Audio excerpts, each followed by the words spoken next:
রূপসী মাইয়া রে তোর কলসির ভেতর কি খাঁটি গরুর দুধ বেচতে এনেছি।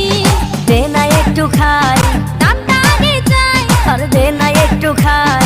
দামটা আগে চাই, তোদের মতো ভিড় খাওয়াতে চেনে রেখেছি।